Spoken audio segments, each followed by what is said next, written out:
this election to conclude the tally. This kind of behavior, frankly, is not helping anyone. It only serves to agitate Kenya further. And we want honestly to plead with IEBC, do the right thing for your own country. It is unnecessary. It is so unnecessary to bring temperatures up by locking out agents and observers who are already accredited. And if you did not wish for them to be there, you should not have accredited them in the first place. Frankly, it's common sense. Do you have other agents from Wazuiliwa Nje? We are all here. The chairman of presidential conference. We are all here. This is his job. But it's not us you should be asking. Ask the IEBC what they have to.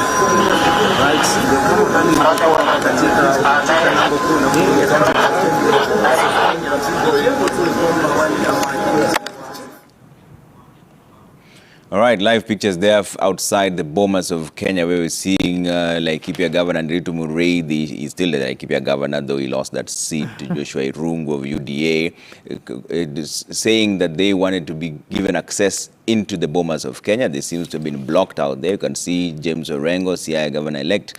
As you can see Sospito Jamong there. You can see Elisha Odhiambo, Member of Parliament for Game-elect.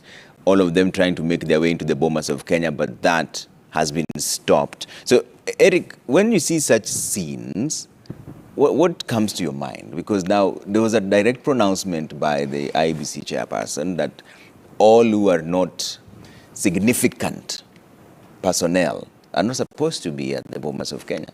But now the politicians are locked outside, and this sort of scene sometimes riles their supporters. I mean, putting the country in a very, very difficult position. We understand that perhaps as the political leadership that they have, they could be having certain anxieties. But the way the process is designed is such that there must be some sort of order and control in terms of how the processes are managed. Yeah. And the most critical thing that to appreciate at this particular juncture is that unlike in previous elections, what is being transmitted from the polling center and the result at the polling center is the final result is actually the form that contains the results. That is the Form 34A. That form ideally should be signed by all the party agents and a copy thereof given to the respective agents of the different political parties that are there. The assumption we make is that each political party then invested in having agents at each polling station so that they can be able, one, to witness the voting process from the beginning to the end, the counting process, the development of that form, and the transmission process. Yeah. And so therefore, with that presumption in mind, you would assume or you would presume that each political party has the same set of results.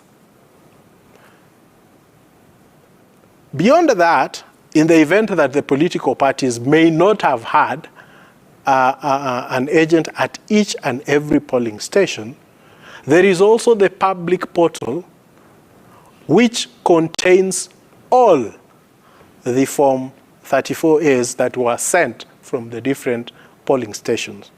So what should be happening, or what is happening at Bomas, is a question of looking at the Form 34A and the Form 34B, which contains the constituency tally of the various polling stations in that constituency to confirm that the result from polling station A reflects in 34B and they tally. Yeah.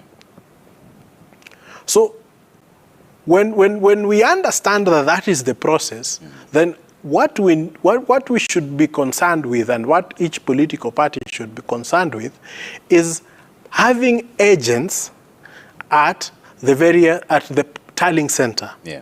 who have the necessary information in terms of the forms that they got either from their agents, those that they have probably downloaded from the IEBC website, and the physical form 34A and 34B that have been presented or are now being presented Yeah. by the returning officers for purposes of verification. Yeah. So that is what we should be concerned with, that we are checking this. Does it tally? If it tallies, we say, announce the results. If it does not tally, then we say, where is the inconsistency? Where is the discrepancy? And how is it resolved? The beauty about it is that the Supreme Court has already interpreted to us what is the primary result. So the primary result is 34A. So what we are seeing, in my view, is a little bit unnecessary because it does not aid the process that is going on at Bomas in terms of verification. Yeah.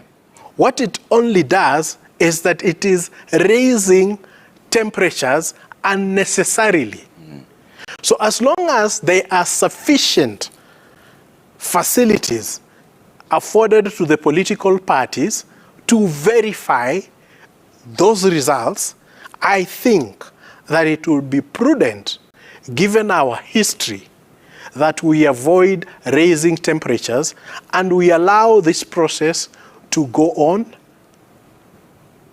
Although that is not to say that any allegations that are being made have no merit. Yeah. We are not speaking about the allegations that they might be there. And any allegation in terms of voter irregularity should be treated with the utmost sensitivity that it requires and ought to be handled procedurally and expeditious and in the most expeditious way, so that we avoid tension and an anxiety.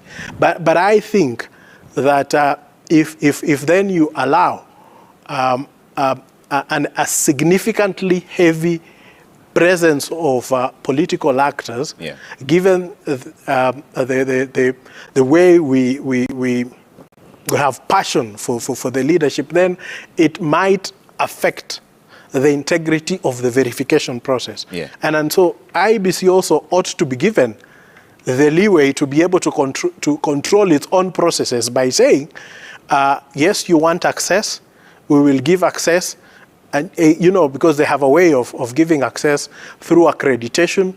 So those who do not have the necessary accreditation, even if they are political leaders, then should keep away from the center, because otherwise then when you lose control and you create pandemonium, whereas we know that in this country elections have previously been nullified, so that we know that in the event that there are any irregularities, and that is the reason why that the scrutiny should be allowed to go on in an environment which is free of any intimidation and harassment, but with all the facilities being accorded to the parties, is that it is actually at that scrutiny that you collect evidence to support your allegations of irregularities. So not at this tail end. So whether they're there or not.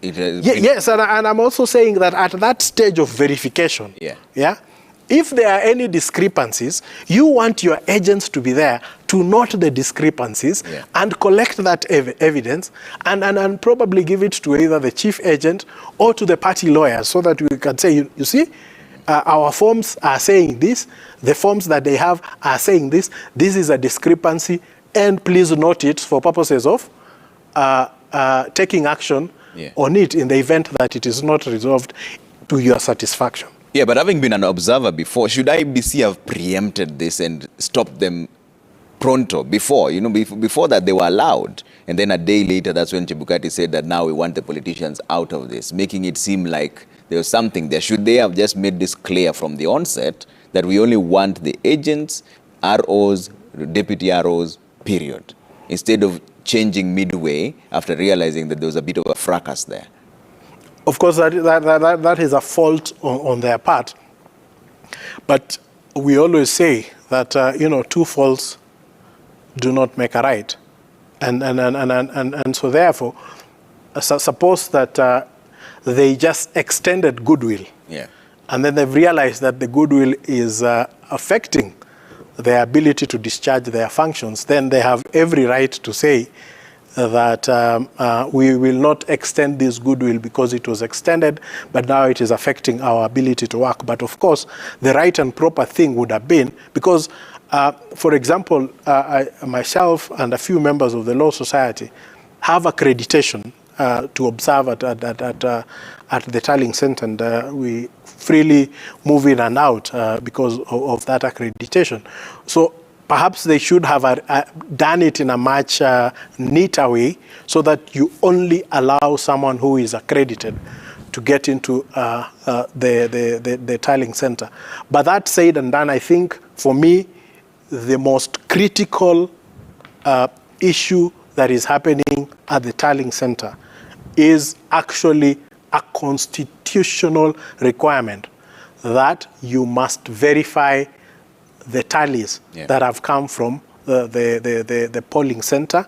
And I think if I were to advise someone that the best thing that you can do is to be able to participate in that process effectively, ensure that the necessary facilities have been afforded to your agents, so that then they are able to pick evidence of any discrepancies, because it is that evidence that then can be, in the case of an election petition for the presidential, be presented to the Supreme Court to support the petition, just like the opponents are there to collect evidence to support their petition in the event that they are declared either the winners or losers. So both sets of agents are actually engaged in that process. Quality assurance, confirming that the right figures that were announced at the polling stations are the ones that are being announced at IEBC. And in the event of any discrepancy, noting those discrepancies for purposes of remedial action at a later time. Yeah, I believe there's still a standoff there, but it seems that those who are accredited are being allowed to work. Anyang' Nyong'o has come in, Kisumu governor-elect, like Nderitu Mureithi has also been allowed in, Siaya governor-elect also, James Orengo, they are being allowed in. I think this IBC and the police are now sifting through. Only those who have the accreditation will be allowed inside there. But Dr. Molo, what are your thoughts when you see such scenes from the Bomas of Kenya at this particular time? It's a critical moment. Kenyans are anxious. People are waiting for results 5 days after the elections. And then there's still a standoff by the gate. And you can see the heavy security deployment. Still negotiation seems to be going on there on who should come in and who should not. I think this is causing a lot of anxiety among the Kenyans, especially when they voted very peacefully and they were told that, this time everything has been put in place. So from what we're seeing, there's no one talking, but you can see some people are not happy, they're being allowed, some people are not being allowed. So I think Kenyans are very afraid of what might happen today, tomorrow, or Tuesday, because of what they're seeing on television. Now, when you go to the supermarkets, people are shopping and people are stocking their houses because they don't know whether tomorrow what's going to happen. And even as much as the Ministry of Education says that, we'll have the announcement and now the schools will not be open on Monday as it was planned before. The schools are going to reopen on Thursday. And I'm looking at it, I'm saying that most parents, they still don't have a lot of trust that, we'll have peace after the declaration of the winner.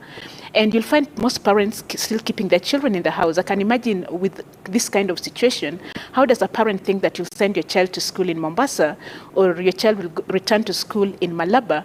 So it shows how we still don't have that trust in our systems. And we know very well that, if either of of the politicians are happy, they can move to the Supreme Court. And having these institutions in place, and people are not just seated back and says that, yes, we are fine. A friend of mine told me, if you have the M-Pesa and you can send out 200,000, you can send out 500,000 to reach somewhere in a different part of the country, and you can sit back and relax.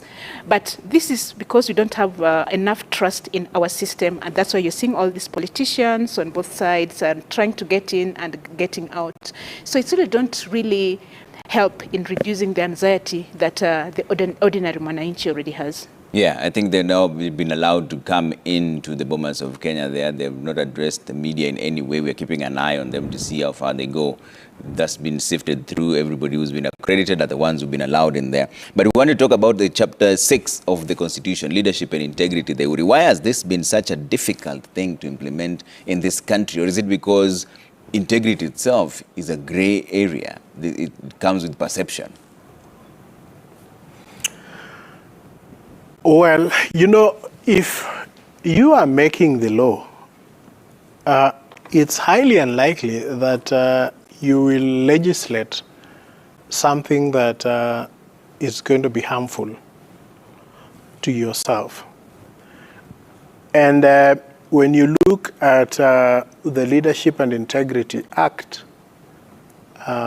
you see that it's extremely watered down to the extent that you cannot boldly proclaim that Chapter 6 of the Constitution in this country is alive.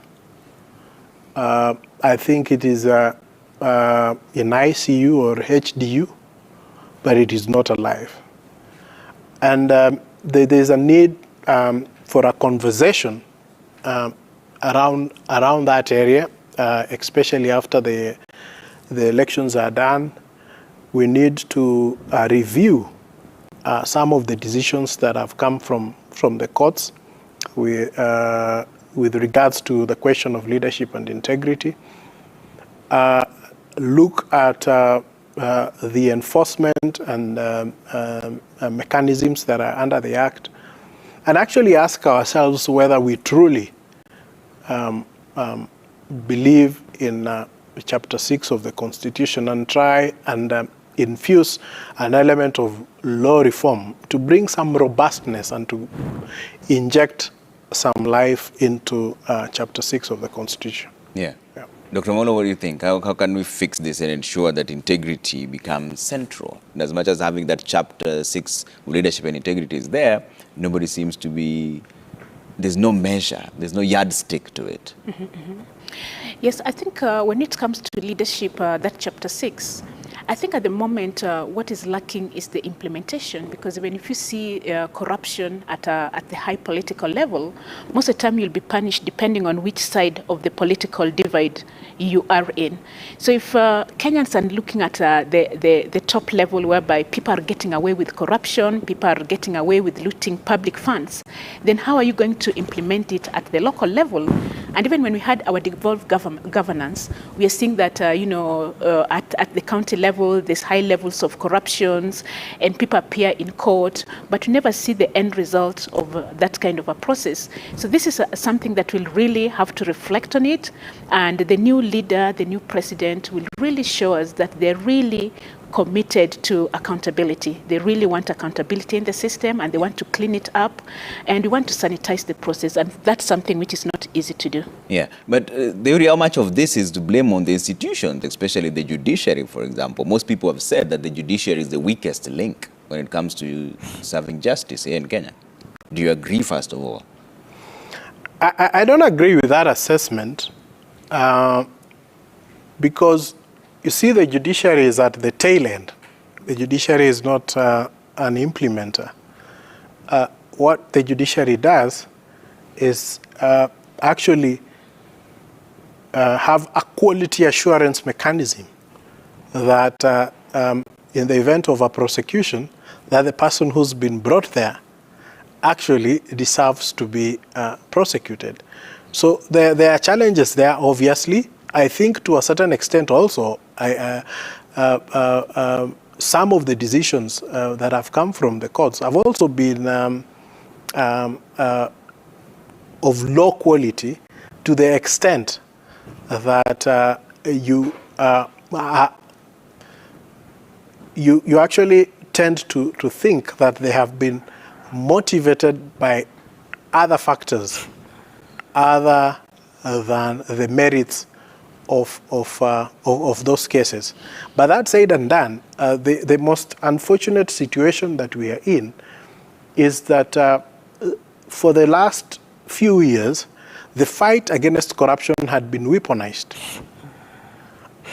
And so then it becomes extremely difficult to be able to give a proper and genuine assessment on the performance of the judiciary when the cases that have been presented in court are actually cases that should not have been presented in court, or if they have been presented in court, they have been rushed and the investigations have not been as thorough. But is that a matter of fact or is that perception as well? It's a matter of fact.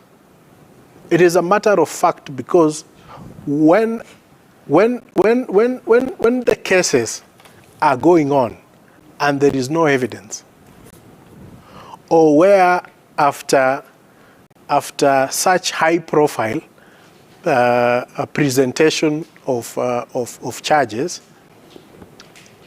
several years down the line, and we say this because we have seen this, charges are dropped against certain of those of the people who have been charged. Yeah, but there are those who argue that it's those same security operators that bungle the entire prosecution's level, where they're supposed to get witnesses, they're supposed to get evidence, they simply don't. That is true, and that is why I'm saying, because these Kenyans that are in charge of these institutions also don't come from us. Yeah, so they come from us. They come from us, but in terms of fidelity to the ideals of Chapter 6, we have a problem. Okay. As the psyche of the country, the entire psyche of the country, yes. Yeah. When someone gets elected and is your friend, the first thing you're thinking of is, it is my time to eat. I have this. Are you able to arrange that for us? But unfortunately for us, we have that luxury. But for those who have been given that responsibility, then they have to ensure that they discharge that mandate. And so we will have this pendulum swinging from one side to the other side. But the experience which we've had is that some of the cases that have been presented before court have not been well investigated. Some are extremely well investigated, but we've had instances of witness interferences and all those situations. So there is a whole lot that needs to be done within that chain to ensure that as a country we are able to implement Chapter 6. But the most important thing for me is that there must be a will, the political will to enforce Chapter 6 must start at the top. If there is no will to enforce Chapter 6 at the top, the rest of the country would be wobbly on this. Yeah, Dr. Molo, is this simply a lack of goodwill? And we can see there from the Bomas of Kenya, there seems to be another standoff. So they made it through the first clearance, but now this is just by the entrance of the National Tallying Center, where there seems to be another standoff there in terms of who should come in and who should not. Security operators holding their position there, despite all the governors and politicians who are there donning their accreditation. There seems to be another level of clearance there that has to be done before they come inside. But we were talking about, Dr. Molo, the lack of goodwill, that they were saying that is the main reason why Chapter 6 doesn't seem to be effective in this nation. Yes, in this country, I think it's political will that you need to fight corruption. And I think corruption is at all levels. It's at the high level, at the political level, at the cabinet, at the parliament, whereby parliamentarians are even bribed to pass bills in parliament. And they're saying that even bribing parliamentarian can be as cheap as 10,000 Kenya shillings. And this corruption, we also see it in the public service. You know, the other day you saw what was happening within the government, the treasury, whereby they find all these people have got money which is not matching what they are earning. And it trickled down. It starts from the national and it goes down to the local level. But even if we are told that this specific person has stolen this amount of money, Kenyans are very fast in saying that now our community is under attack, our person is under attack. And most of the time when this politician or this particular individual steals public funds, they do not necessarily share it at the community level. So I think we need sensitization and some civic education at the local level to tell us that, you know, when all these resources are lost at the national or whatever level, how does it impact at the local level? Because there's corruption. That means that if a woman, the other time I was in Isiolo, and I asked them what are some of the issues they're facing, and they told us here, when a woman is pregnant and wants to give birth, sometimes to get to the hospital is a problem. But I told them, you have the ambulance and, the county government has invested in all health facilities. But they tell us, when you call them, they say that they don't have petrol to come and take you. So they tell me in an Isiolo, in the rural area, it will take the woman to take a bicycle, take a camel, take a motorbike. And by the time they reach the hospital, they're being told, we cannot attend to you because we don't have razor blade and we don't have cotton wool.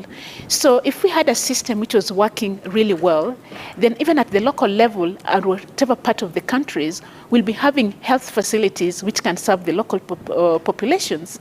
If we were managing our resources well, that we can realize, the free primary education. And here we've been told that, in certain manifestos, they're telling us, Kenyans, you can have free primary education, you can have free secondary education, and you can have free university education. And when they're put to task that, where is this money going to come up from? And they're telling us that 2 billion is lost per day. So all this money which is lost per day, they can channel it to different. But if the politicians, even the president, know that we are losing this amount of Hold that thought billions for per a day. bit. We need to explain what's going on right now at the Bomas of Kenya. That is the AU Observer Mission led by the Ernest Bai Koroma, who's the head of the AU Commerce Election Observer Mission, and former President Sierra Leone here in Kenya, ensuring that just observing the entire electoral process, they just went in to the office with the IBC chairperson Wafula Chebukati. That is inside the Bomas of Kenya. Outside the Bomas of Kenya, there seems to be another standoff there where the politicians somehow being directed to a different entrance after having been stopped at the main entrance gate. Now they got accreditation. They're now heading through another exit 2, I believe. That is the second entry point where they're going to be observing the verification process that's happening there, just moments after the AU Commerce Election Observer Mission, led by former President of Sierra Leone, Ernest Bai Koroma, visited the area and went in to speak to Wafula Chebukati, who's the IBC chairperson. Sorry, you're finishing your thoughts on this. Right. They're happening in real time, so we just have to keep updating. Yes, so we're being told that a lot of billions are being lost on a daily basis. And some of these big plans, actually, the money can be gotten. If we have an accountable system, then we can save all this money and provide, transfer these resources to the health sector, the education sector, and the agricultural sector. But one of the questions you asked that, if you know all this money is being lost within the system, why are you not acting on it at different levels? So those are some of the questions that, come when it comes to Chapter 6 of the Constitution. Yeah. Mm-hmm.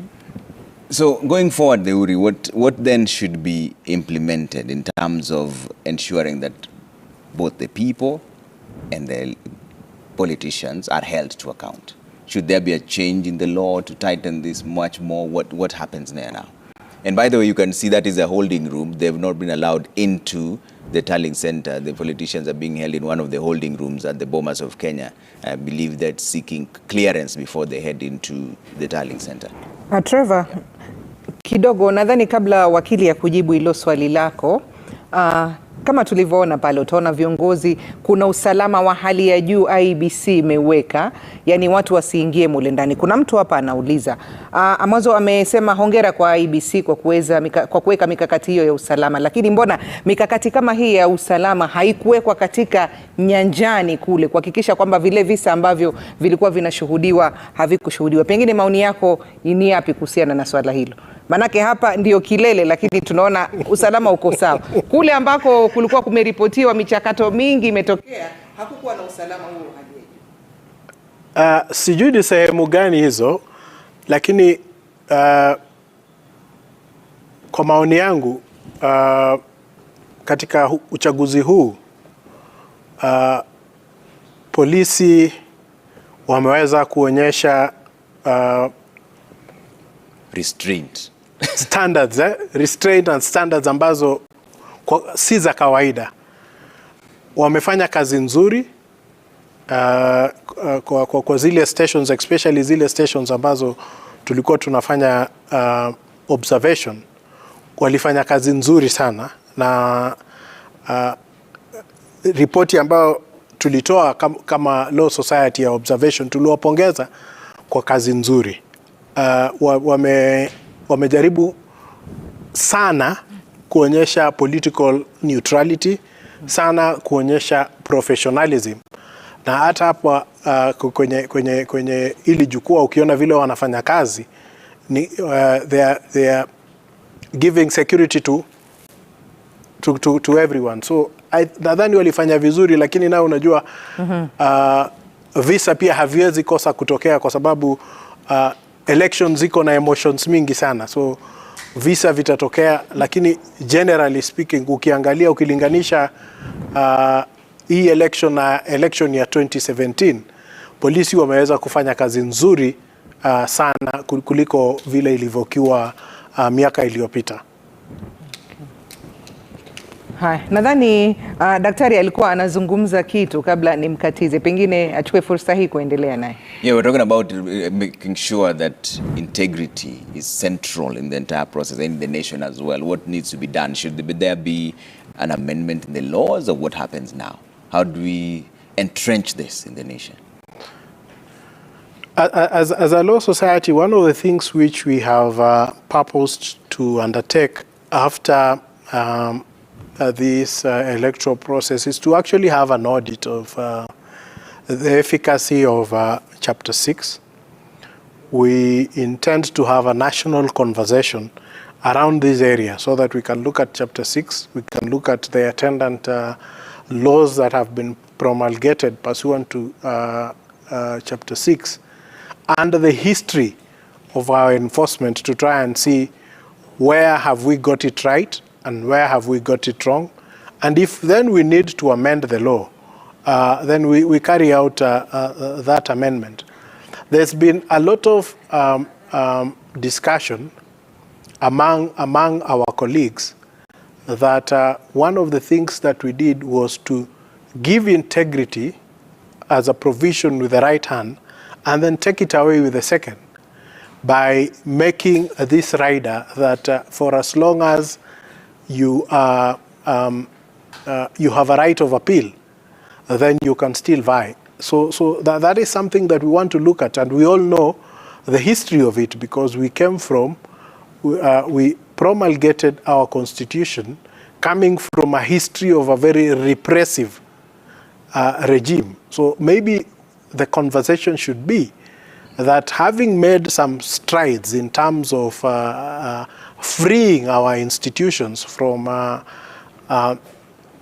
executive overreach, is that a provision that we need to maintain within the law? Because it makes a mockery of the law that yes, you have been convicted, but because you have preferred an appeal, and the appeal is ongoing, that you still have the right to vie. So those are discussions which we would be having and engaging and looking at practices across other jurisdictions and what they do, with a view of determining whether the law as it is ripe for reform, or we should continue as it were, and perhaps that maybe the lag in implementation lies not in the inadequacy of the law, but in the inadequacy of the implementing agencies. Yeah. And just to add something onto that, I think when we have devolved governance, we've been able to have the 47 counties with 47 governors,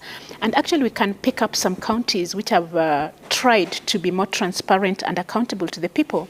For example, when you look at a county like MKUU, and it's actually it's been a case study of how having a good governance can lead. You can be good, because when you look at a county like MKUU, whereby they were able to invest the money in good healthcare services, they were able to kind of like start some manufacturing plants for mango and all that.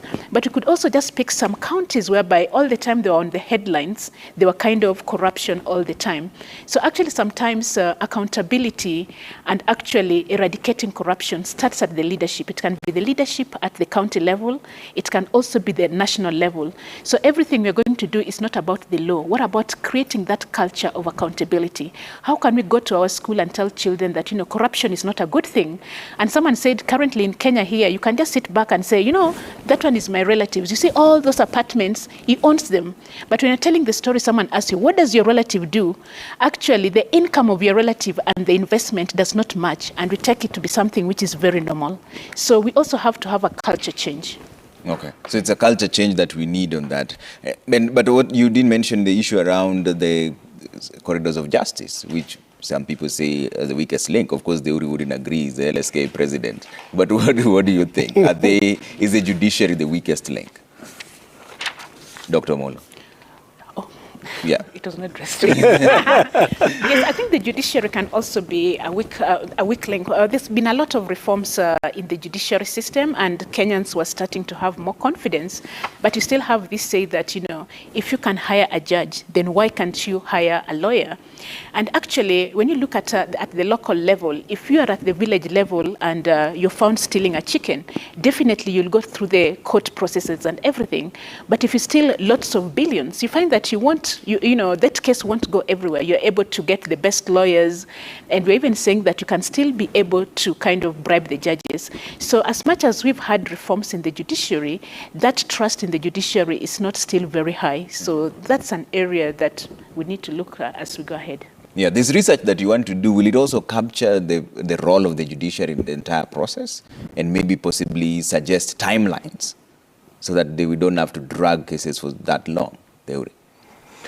Yeah, definitely, because we have to view the entire chain. Yeah, there are weaknesses in the chain, and Trevor, is not to say that the judiciary doesn't have its fair share of troubles. It has. In fact, we are witnessing a rather high incidence of corruption in the judiciary itself. So we are not saying that the judiciary is like Caesar's wife above reproach. All we are saying is that it is not the correct characterization to say that the judiciary is the weakest link, because there are other weaker links in the process. And you know what they say, that the strength of a chain is as good as its weakest link. So yeah, that is where we are now having that conversation. So those are things that we are going to look at, and let me perhaps put this in context. When you have a charge sheet and you have about 10 or 15 corruption suspects, and assume that the 10 or 15 each hire a lawyer. So you have 15 lawyers who all have to cross-examine each and every witness, and perhaps maybe you have 20 or 30 witnesses.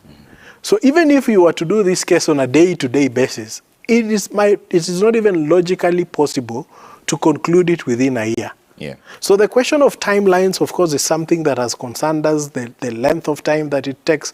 And sometimes you find that the people who have been charged have a small peripheral role in the loss of money. So that perhaps there is a need to look at it and say, can we be a little bit much more strategic so that we go for the persons bearing the greatest responsibility for the loss of public funds, and for these other ones, even if they may have been aiding and abetting the process in one way or the other, they are dealt with administratively. Yeah. So we need to have that conversation, because for as long as we continue doing things the way we are doing them, then we are not going to achieve the objectives that we seek to achieve in terms of enforcement. We even saw an amendment in the beneficial, in the Companies Act of beneficial ownership, but still that has not captured the essence of the entire process of vetting, plus knowing who really is the beneficial owner of the companies and the people who are accused. But now I'd like to give you a chance for closing remarks as we wind up on this end. Dr. Mola, I'll start with you. 5 days Kenyans have voted. What is your rallying call to them, everybody who's watching you today? Okay. Thank you so much, Trevor, for having invited me, and also for the Kenyans who've been listening to us. I think we've had various discussions this morning up to this afternoon. And as we come to the end of this tallying process, which can be tomorrow or come on Tuesday, Kenyans should respect the outcome of the election, because every election we are going to have a winner and a loser. And what is important is that we need to reach peace. And we also have the judicial system. We have the Supreme Court in place, which is in place at the moment, and which we did not have in the year 2007. So I think we really need to exhaust this apparatus. But there's no room for violence. We only have one Kenya, and we are one people, and therefore there's going to be life beyond these elections. Okay. Thank you. Eric? Thank you, Trevor, for inviting me. I think my message to the Kenyan people and those who are watching us is that we need to exercise patience, we need to exercise restraint, and most of all, we need to remember that this is a country that we have chosen the Constitution to be the supreme law. We have chosen the rule of law to be the way and the life in which we conduct our affairs, and we ask that we place our trust in those institutions. I would also wish to make a plea to the IEBC to try and hasten the process that they are currently undertaking, and to also be extremely careful about perceptions by way of changing rules in between the process. If, as yesterday, they were allowing local observers, and today that there are claims that the local observers are being denied access in preference to the international observers, that is, of course, extremely deplorable and should be reversed, because when you change the rules of the process midway, then you create suspicion in the process. But we do hope that they would be able to conclude this and then give the people their choice, and that whatever choice would be made, that we will accept them as the choice of the Kenyans, and if there are any disputes, then the disputes will be channeled through the proper constitutional mechanisms. All right. Thank you for making time this evening, Dr. Nancy Omolo, Gender and Political Affairs Expert, and Eric Theuri, LSK President, for speaking to us today. We are about to wrap it up here, myself and Mwana. Here's what we know so far. So IEBC has already tallied presidential results from 182 constituencies out of the 291. There's 109 remaining. We know that David Mwaure Wahiga of Agano Party has conceded defeat. We've just gotten a bit of an update here from Professor George Wajakoya from the Roots Party. He says, as you're aware, President candidate Professor George Wajakoya is one among the 4 Kenyans who are seeking the highest office. The first phase was exercised by citizenry. The second phase is being exercised by IEBC. Now, the presidential candidate George Wajakoya is calling on Kenyans to maintain peace and accord the IEBC the patience it deserves in tallying the votes. All right. That's where we leave it for now. Ama vipi Mwana, tutoke sasa? Na bila shaka, na kuna kitu kimoja umesahau kusema hapo kupitia kwenye hiyo taarifa ya Wajakoya. Amesema kwamba ana imani kwamba anashinda uchaguzi huu. Ana imani kwamba anashinda uchaguzi huu, na kisha baadaye atazungumza na taifa pale atakapokuwa matangazo rasmi yametolewa na mwenyekiti wa IEBC Wafula Chebukati. Kwa hivyo Wakenya tumsubiri Wajakoya pamoja na wengine wengi ambao watakuwa wanafanya pengine kutoa matangazo yao. Kwa sasa basi sisi hatuna la ziada ila tukusema asante sana kwa muda wako ambao umekuwa nasi kuanzia saa 5 kamili Trevor. Mpaka sasa. Na bila shaka. Saa 5. 5 hours straight. Ndio maana yake hiyo. Naambiwa ukiamua kuingia shambani lima mpaka pale ambapo utafika utaona hapa chakula nitakachokipata kimetosha. Hati maji ukivulia nguo yaoge. Itabidi uyaoge. Lakini sidhani kama anyway. Nenda hapo bwana. Wacha tumalizie hapo mtazamaji. Endelee kuwa na imani kuwa Wajakoya. Wajakoya yuaja. Ni vizuri kuishi na imani. Ni vizuri kuishi na imani. I will leave you with live pictures from the Bomas of Kenya, and as soon as anything happens, you will know it right here on Kenya's Choice 2022. Bye for now.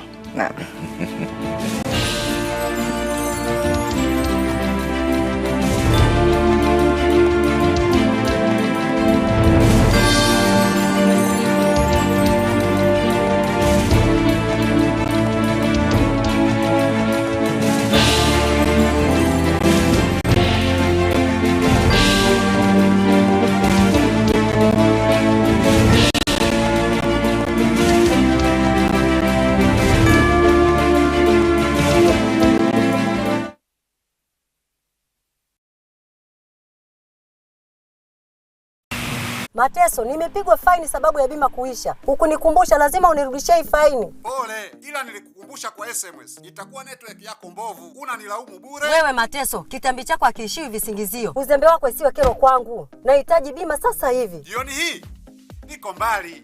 Inaweza kuwa ngumu. Au tufanye kesho. Mama, tusimsubiri atatuchelewesha. Acha nikununulie bima sasa hivi kwenye WhatsApp tuondoke. Kwenye WhatsApp hii? Yes. Si unala kwenye simu? Ndio, za kutosha. Inaniambia niweke namba ya siri. Salome, una uhakika niendelee? Endelea. Tumia bima pap kwa kupiga *150*51 au kwa WhatsApp 0764166066 ujipatie bima. Kweli penye nia kuna njia. Nimeipata bima inasomeka halali. Kwa ujanja huu, isijekaa umechukua pesa zangu. Mama jamani, kuna shida mwanao kufurahia raha yako kidogo? Bima pap. Urahisi wa maisha.